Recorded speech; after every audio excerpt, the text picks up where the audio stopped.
Quero convidá-lo a abrir comigo sua Bíblia no livro do Apocalipse, Apocalipse capítulo 12, a partir do verso 1. Apocalipse 12, 1. Enquanto você abre sua Bíblia ou liga seu device aí, temos aqui um anúncio importante. Dia 24 de maio, às 9 horas, nós teremos um café da manhã especial com a presença da doutora Cláudia Bruscagin, fazendo uma palestra especial aqui à nossa igreja sobre quais valores trago para o meu casamento. Essa é uma atividade do Ministério de Lar e Família de nossa igreja. Que você possa tomar a decisão de participar, procure a direção, faça a sua inscrição para esse café da manhã especial com a palestra da doutora Cláudia Bruscagin, dia 24 de maio, às 9 horas, aqui em nossa comunidade. Apocalipse, capítulo 12, verso 1. E o texto bíblico, antes de ler, quero convidar você uma vez mais para, juntamente comigo, possamos suplicar a direção de Deus a nós nesse momento. Pai eterno, Senhor, como é de costume, a nós temos nesse momento a palavra aberta em nossas mãos. E, bom Deus, queremos apenas tão somente ouvir Tua voz, Senhor.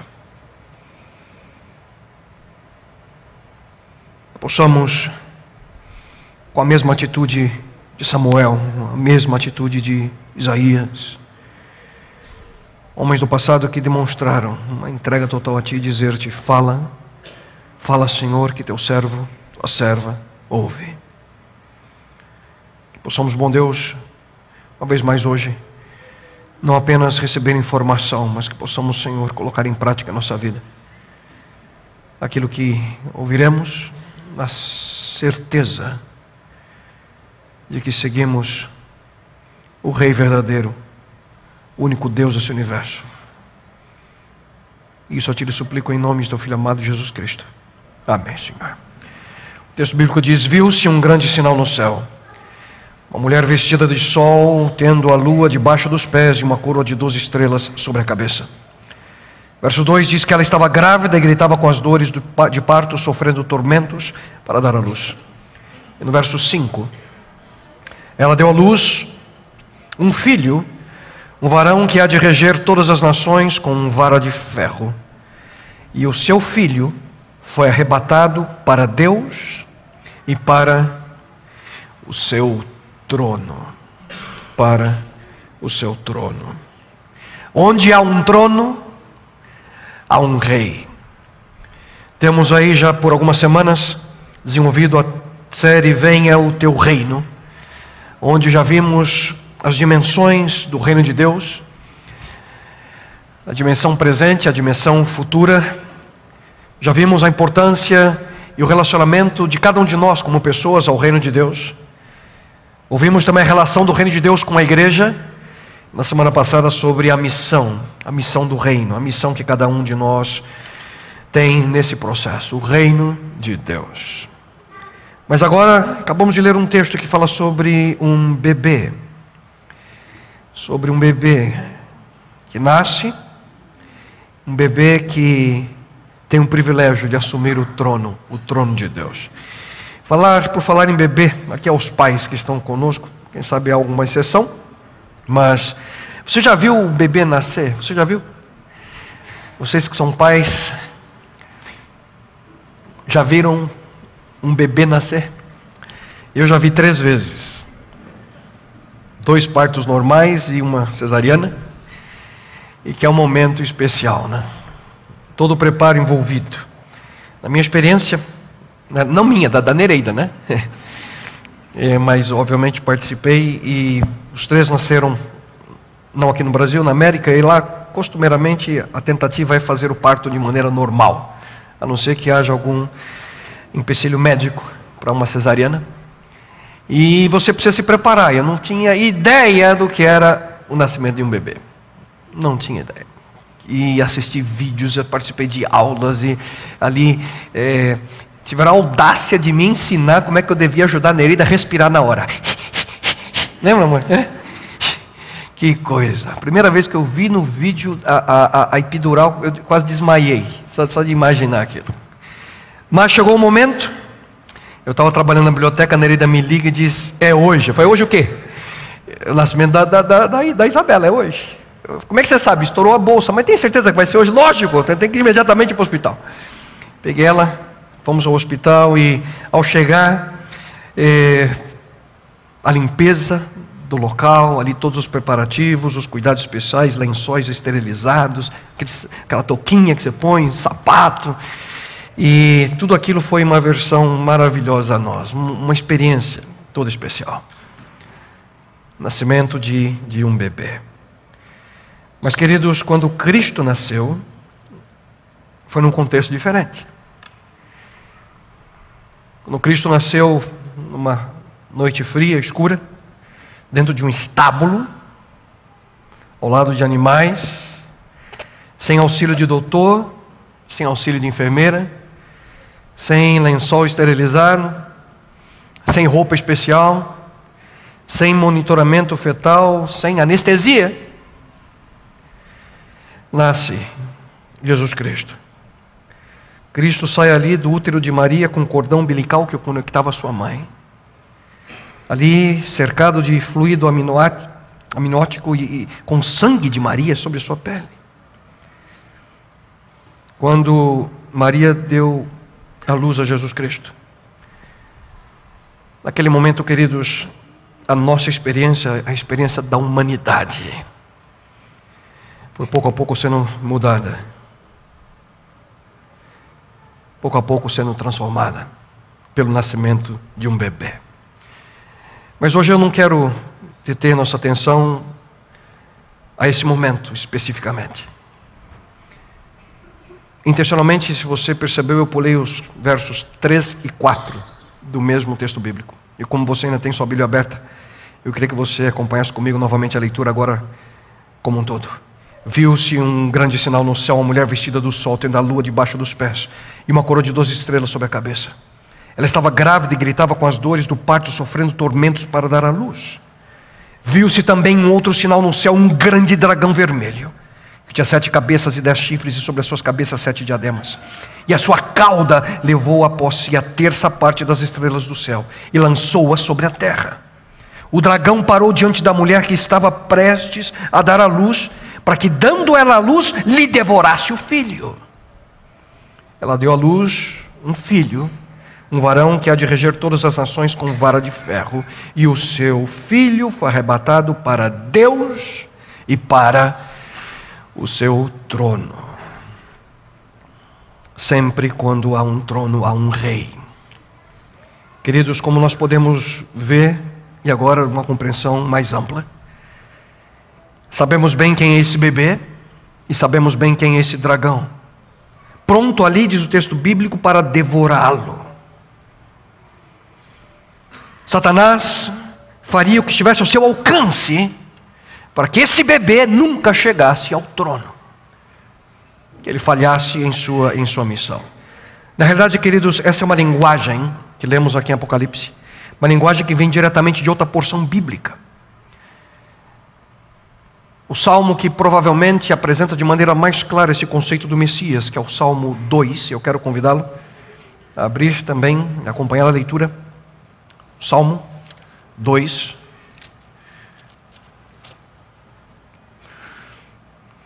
A partir do verso 7.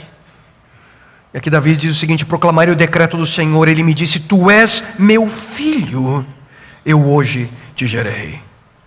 Pede-me e eu te darei as nações por herança, e os fins da terra por sua possessão. Tu os regerás com vara de ferro, tu os despedaçarás como a um vaso de oleiro. A mesma linguagem, o eco desse texto vemos lá em Apocalipse capítulo 12.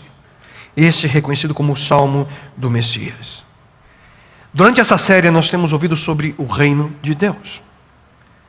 E Cristo, quando ele menciona sobre esse reino, o reino é chegado, ele dá um nome a esse reino. O reino de Deus. A grande questão é: quem é o rei desse reino?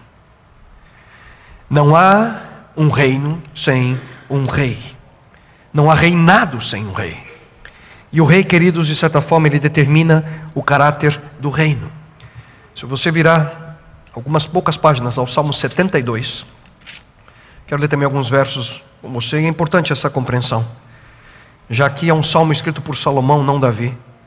E aqui nós vemos a figura ideal de um rei.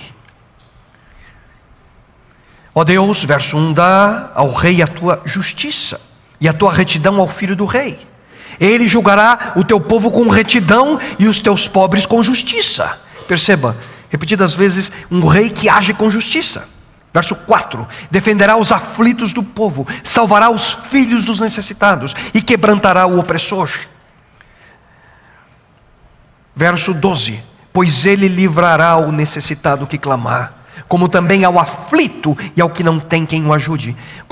Compadecerá do pobre e do aflito e salvará as almas dos necessitados. Libertará as suas almas do engano e da violência, pois precioso é o seu sangue aos olhos dele. Tenha longa vida a esse rei.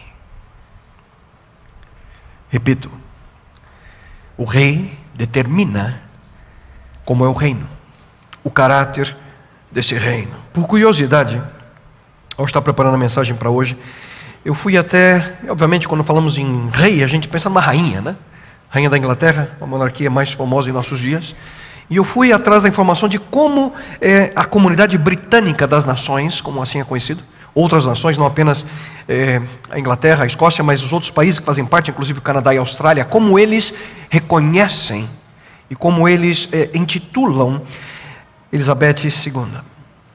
Como o título que ela recebe. E assim é, e eu encontrei aqui o título que ela tem no Canadá, a Rainha Elizabeth II é a seguinte: Sua Majestade Elizabeth II, pela graça de Deus, Rainha do Canadá e dos seus outros reinos e territórios, chefe da comunidade britânica das nações, defensora da fé.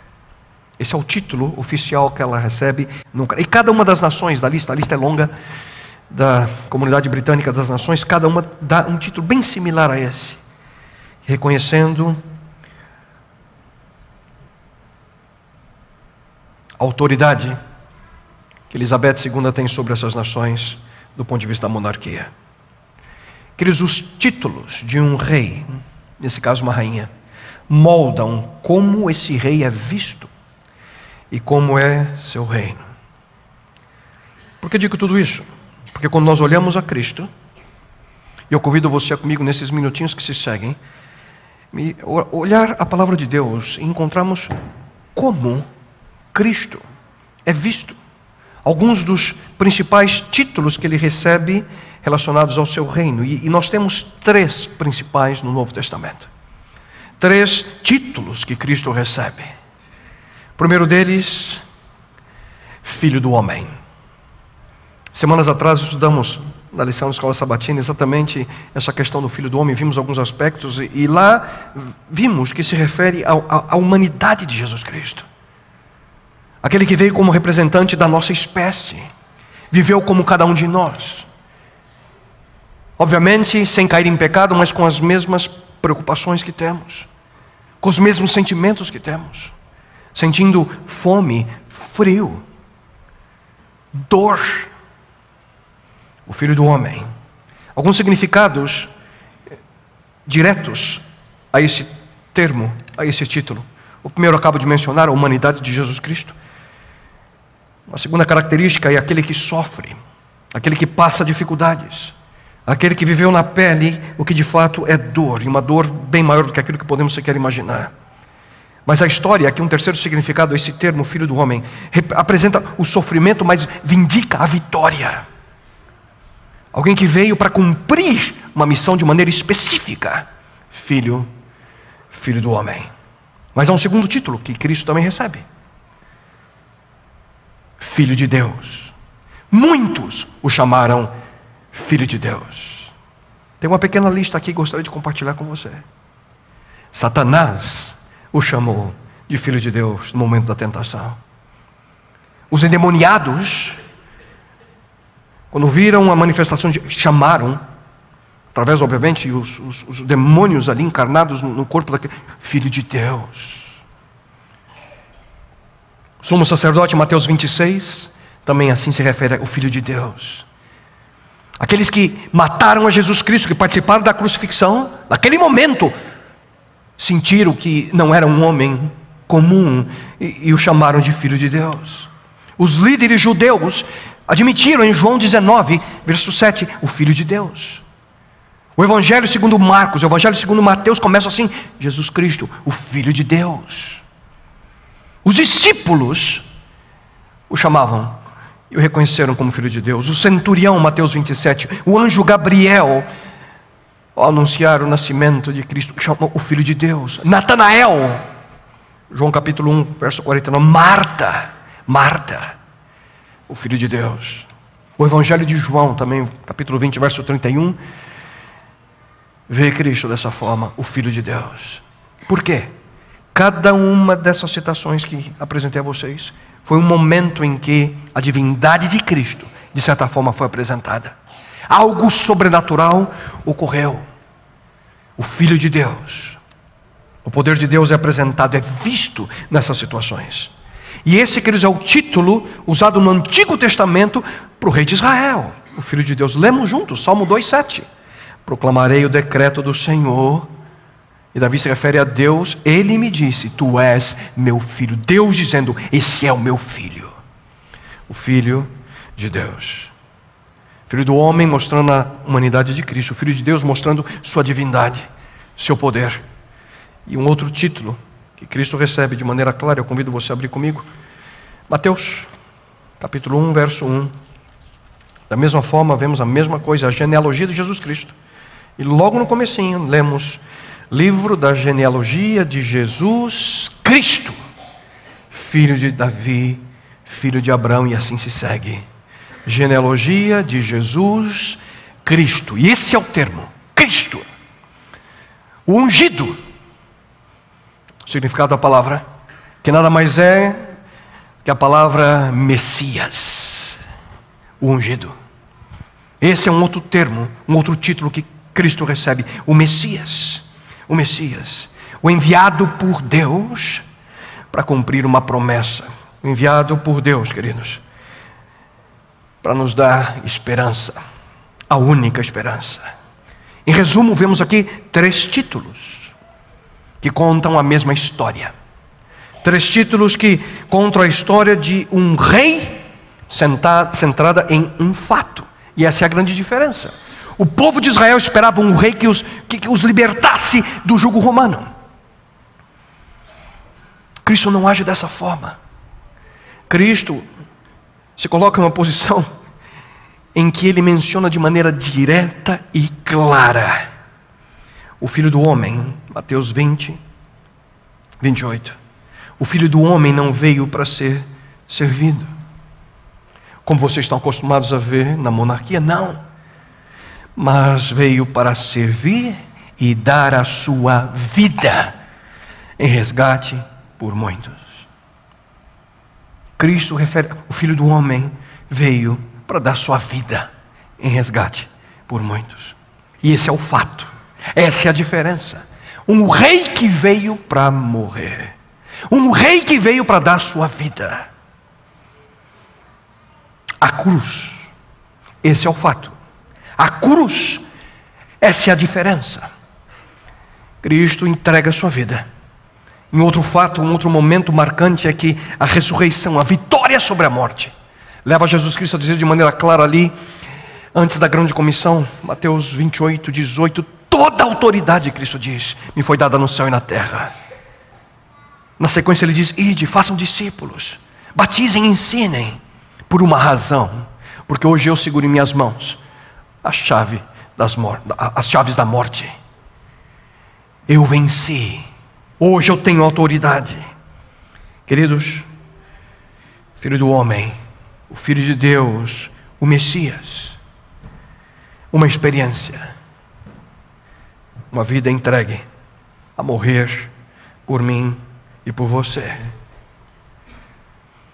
Quando falamos do reino, e aqui tentamos de certa forma compreender quem é o rei, a pergunta é: quem é Jesus?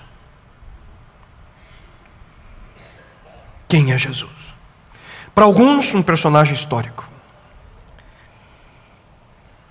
Alguém que veio, viveu um período histórico. Nada mais do que isso. Para outros, um personagem que trouxe, de certa forma, através do seu carisma, uma revolução. Um revolucionário carismático. Outros veem em Jesus Cristo um líder nato. Quantidade de títulos que vemos hoje de livros sobre liderança que exploram Jesus Cristo. Um líder nato. Os princípios de liderança de Jesus Cristo. Outros o veem como um grande mestre. Alguém que podemos aprender lições à nossa vida. Mas o centro, queridos, da mensagem cristã não está apenas em doutrinas, não está apenas em instrução, mas o centro da mensagem cristã está em uma pessoa. O Rei, Jesus Cristo. A missão é uma missão, queridos, centrada na cruz. Agora é o tempo do juízo desse mundo, diz Jesus. Agora será expulso o príncipe desse mundo. Mas eu, quando for levantado da terra, atrairei todos a mim.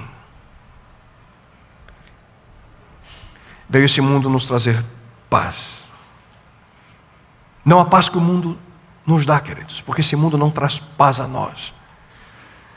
A paz interior que somente em Cristo podemos encontrar.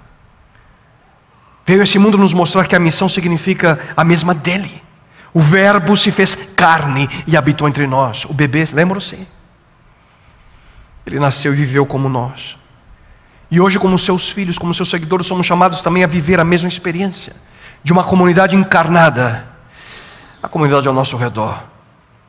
Que as pessoas possam ver e perceber que de fato somos discípulos do Mestre que é nosso Rei. É interessante que quando você lê o Evangelho de João, você não vê citação alguma sobre o nascimento de Jesus.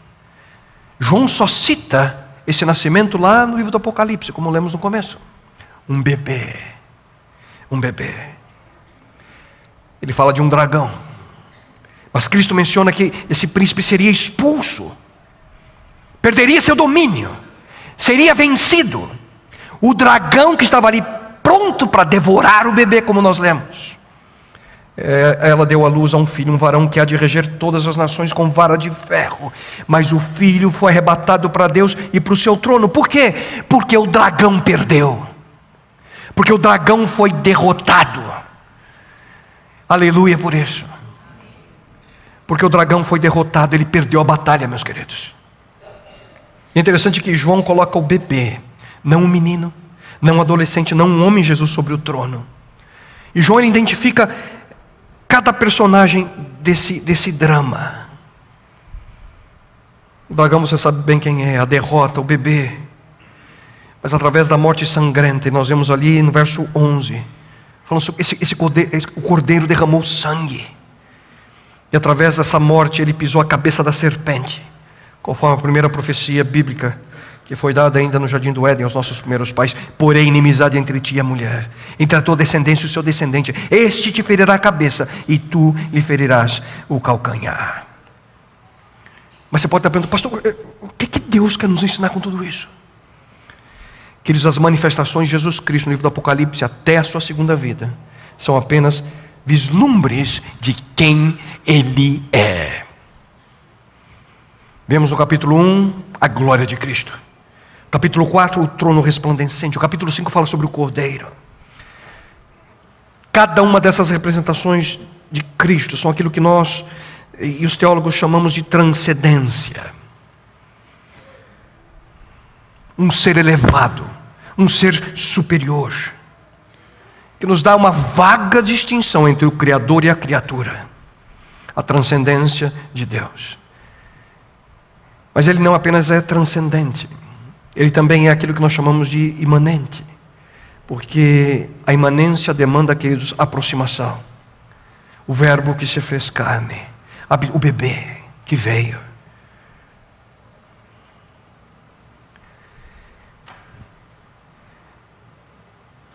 Deu sua vida, ressuscitou, hoje vive, mas deixou a cada um de nós, queridos, uma promessa maravilhosa. Ele diz: eis que estou convosco todos os dias, até a consumação dos séculos. Queridos, o Emanuel, o Deus conosco, Ele não nos abandonou.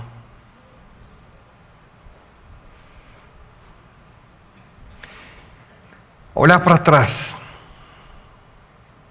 os momentos em que no meu ministério senti, quem sabe até o desejo de: Senhor, é isso mesmo. Esse texto trouxe sempre conforto ao meu coração. Filho, você está preocupado com o quê? Eis que estou contigo todos os dias até o fim. Queridos, nós não fomos abandonados. Você não está sozinho.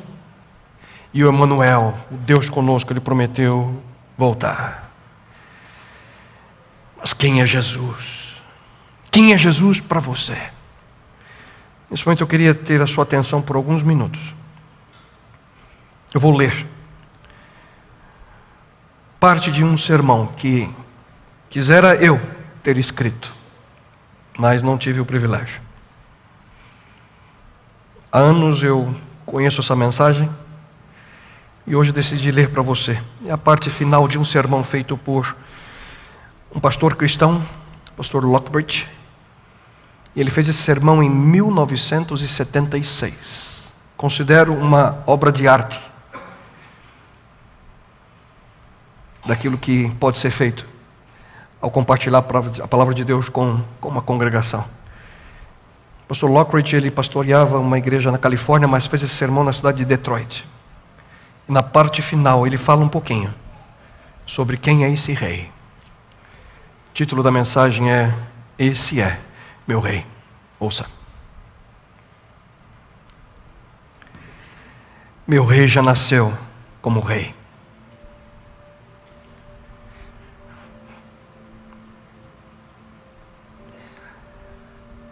A Bíblia diz que ele é o rei dos judeus. Isso é um rei étnico. Ele é o rei de Israel. Isso é um rei nacional. Ele é o rei de justiça. Ele é o rei dos séculos. Ele é o rei dos céus. Ele é o rei da glória. Ele é o rei dos reis. Ele é o Senhor dos senhores. Esse é o meu rei. Mas eu me pergunto: você o conhece? Você o conhece? Você conhece meu rei? Davi afirma que os céus declaram a glória de Deus e o firmamento mostram as obras de suas mãos. Meu rei é um rei soberano. Nenhum meio de medida pode definir seu amor ilimitado. Nenhum telescópio, por mais longe que possa alcançar, pode trazer à visibilidade o horizonte dos seus suprimentos. Nenhuma barreira pode impedi-lo de derramar sobre nós suas bênçãos. Ele é continuamente forte, Ele é totalmente sincero, Ele é eternamente constante, Ele é imortalmente gracioso, Ele é imperialmente poderoso, Ele é imparcialmente misericordioso. Você o conhece? Ele é o maior fenômeno que já cruzou o horizonte desse mundo. Ele é o Filho de Deus, Ele é o Salvador do pecador, Ele é a peça central da civilização. Ele é incomparável, Ele é único, é sem precedentes. Ele é supremo. Ele é a mais grandiosa ideia da literatura. Ele é a mais alta personalidade da filosofia. Ele é o problema supremo da alta crítica. Ele é a doutrina fundamental da verdadeira teologia. Ele é o único qualificado para ser um salvador totalmente suficiente. Mas eu me pergunto hoje: você o conhece?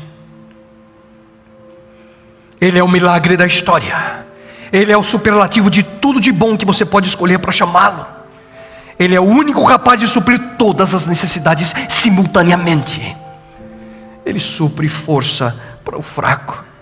Ele está disponível para o tentado e atribulado. Ele se compadece, Ele salva, Ele fortalece e sustenta, Ele guarda e guia, Ele cura o doente, Ele purifica os leprosos, Ele perdoa os pecadores, Ele absolve devedores, Ele liberta os cativos, Ele defende os fracos, Ele abençoa os jovens, Ele serve o desafortunado, Ele estima os idosos, Ele recompensa o diligente e Ele embeleza os humildes. Mas eu me pergunto se você o conhece. Ele é a chave do conhecimento, Ele é a fonte da sabedoria, Ele é a porta da libertação, Ele é o caminho da paz, Ele é a passagem da justiça, Ele é a estrada da santidade, Ele é o portal da glória. Você o conhece? Ele é o mestre dos poderosos, Ele é o capitão dos conquistadores, Ele é a cabeça dos heróis, Ele é o líder dos legisladores, Ele é o superintendente dos vencedores, Ele é o governador dos governadores, Ele é o príncipe dos príncipes, Ele é o rei dos reis e o senhor dos senhores. Esse é meu rei. Sua vida é inigualável, sua promessa é certa, sua luz é incomparável, sua bondade ilimitada, sua misericórdia é eterna, seu amor nunca muda, sua palavra é completa, sua graça é suficiente, seu reinado é justo, seu jugo é suave, seu fardo é leve. Eu gostaria de poder descrevê-lo para você, mas Ele é indescritível, Ele é incompreensível, Ele é invencível, Ele é irresistível. O céu dos céus não puderam contê-lo, muito menos o homem explicá-lo. Você não pode tirá-lo da sua mente, você não pode tirá-lo de suas mãos, você não pode viver mais do que Ele, e você não pode viver sem Ele. Os fariseus não o suportaram, mas descobriram que não poderiam pará-lo. Pilatos não achou culpa nele, as testemunhas não conseguiam fazer com que os seus testemunhos concordassem sobre ele. Herodes não pôde matá-lo, a morte não pôde dominá-lo e a sepultura não pôde detê-lo. Sim, esse é meu rei. Ele sempre foi e sempre será.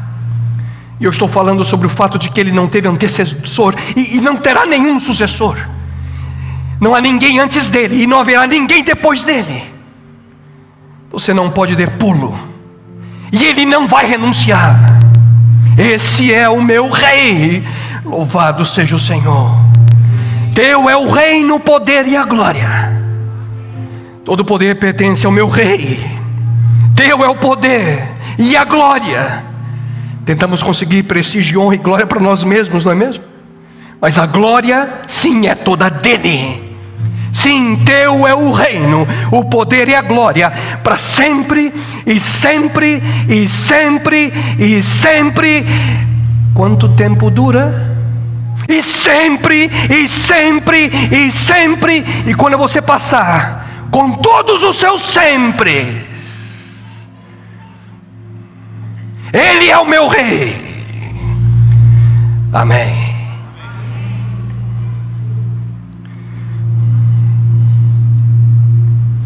E eis que estou convosco todos os dias, até a consumação dos séculos.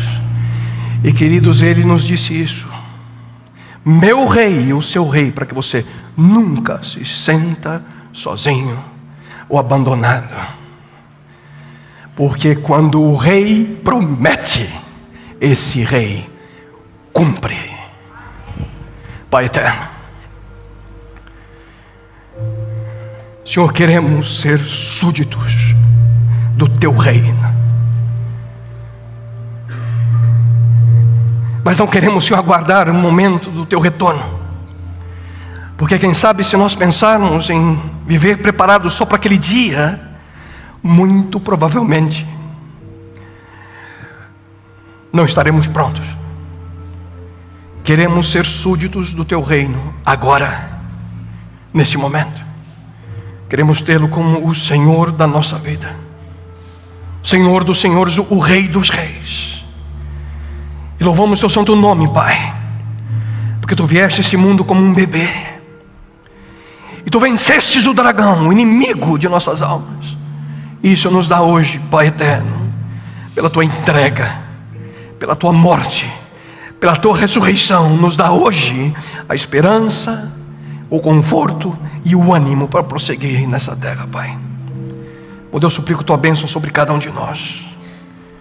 E Pai eterno, que a nossa prece a Ti seja constantemente: venha teu reino, Senhor, em minha vida hoje, agora, amanhã, o dia seguinte, a cada dia contigo. Venha o teu reino.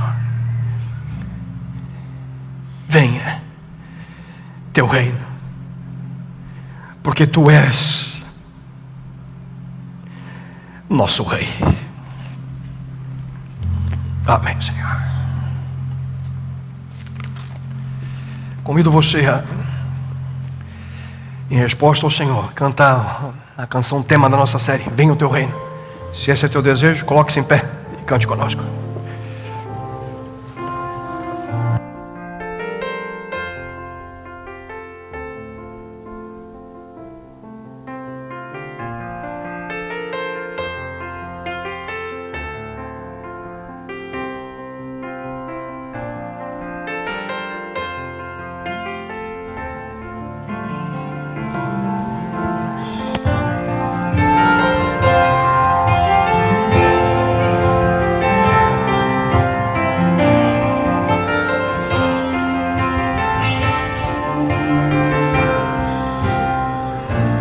Nosso Pai, que o teu nome seja mantido santo, venha o teu reino. Dá-nos hoje o alimento necessário para viver, o pão de cada dia. Perdoa os erros cometido, como perdoamos quem nos ofendeu. Não nos deixe cair em provações severas, mas livra-nos do mal. Venha o teu reino, faça a tua vontade, seja assim na terra como é no céu. Venha o teu reino, faça a tua vontade, seja assim na terra como é no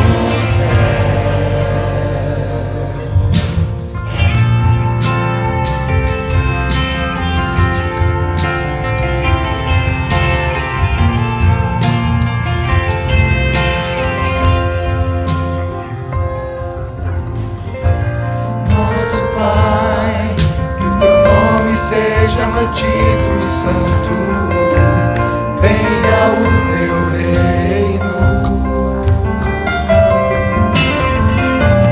Dá-nos hoje o alimento necessário para viver, o pão de cada dia. Perdoa os erros que temos cometido, como perdoamos quem nos ofendeu. Não nos deixe cair em provações severas, mas livra-nos do mal. Venha o teu reino, faça a tua vontade, seja assim na terra como é no céu. Venha o teu reino, faça a tua vontade, seja assim na terra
Porque teu é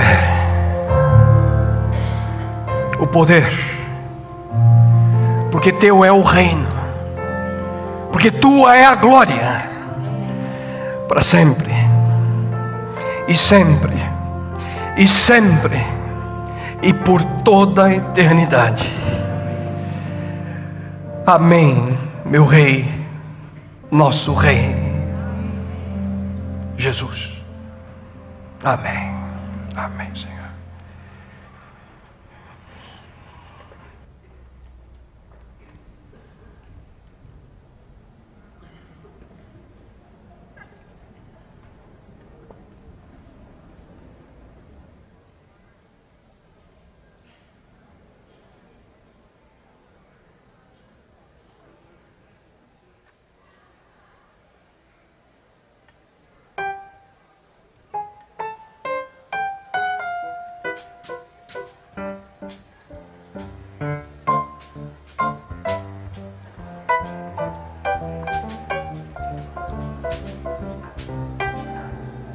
Nós temos um intervalo agora de 2 minutos, apenas para a troca do auditório.